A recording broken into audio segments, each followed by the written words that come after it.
old chemistry, I kind of don't understand your question, whether or not you don't get played, you're not getting playing time, or when you're on the field, you don't get the ball a lot. So that's that part. In terms of showing what you can do, and showing your abilities, whether you're on the field or not, I would think about it in a different way, right? Because a lot of times players get in this mentality where they're satisfied with their, right, if the way they measure their success is either I'm on the field playing or I'm not, right? So I'm either a starter or a bench player, and I used to be the same exact way.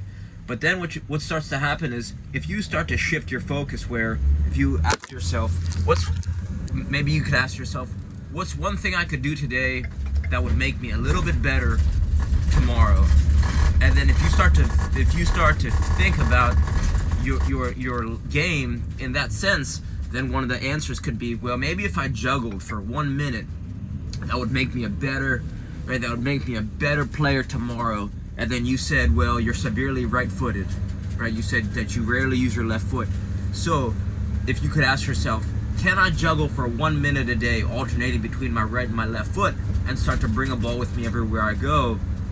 What's going to happen is you're going to be more relaxed when you need to use your left foot, especially if you're a winger or you're a striker, right? There's going to be some scenarios where having the confidence and the relaxation to bust out your left foot, the left peg, is super helpful.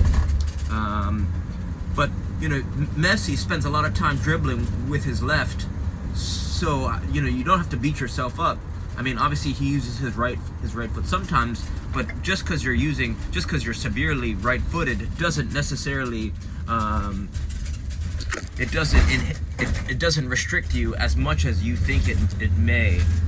And I'm not saying that using both feet isn't super important. It is, but all I'm saying is you can only dribble with one foot.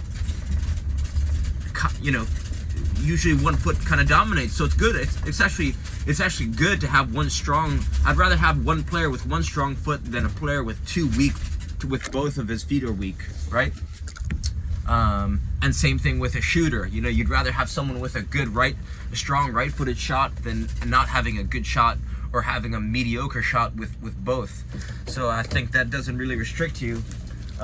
There's a tool, it's called a SKLZ Kick Trainer, that can really help you improve the quality of your touch with both feet, because in an effortless way you could start to develop awareness with your first touch and your ball striking, so passing and shooting with a simple ball and a rope. And that costs $24. You could get it from Amazon, or you could just make it yourself.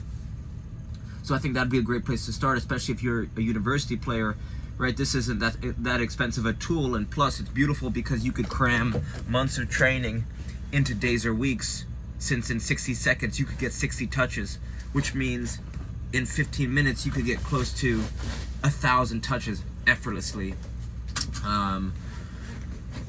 And right, so that would be the new focus, right? Can I spend 1 minute a day getting better? Because the more you spend time just focusing on the things you can control, and it might get to a point when your training regimen, right, after 16 days, if you spend 1 minute a day training, then you're going to develop the habit. After you develop the habit, then training becomes effortless and fun. That's what a lot of new players don't realize. They say, I'm going to spend 1 hour, I'm going to spend 2 hours a day, 3 hours a day, training 7 days a week. Yet, life happens, and then they miss a day, and then they say, oh, well, then it becomes harder to play and have fun, because they've set the daily bar so high. You want to set your daily training time for 1 minute, because then 1 minute can turn to 2, and 2 to 4, and it's easy to start. You got to make training fun and easy. So develop the habit of, what can I spend 1 minute a day getting a little bit better? So then, it's going to get to a point, if that's your focus, that's a nice target, right? A 1,000-mile journey starts with one step. So once you develop the habit, then you could start to raise the volume and intensity. Then it's going to get to a point where your daily training regimen is either more effective, more efficient, and more intense than all your teammates and opponents.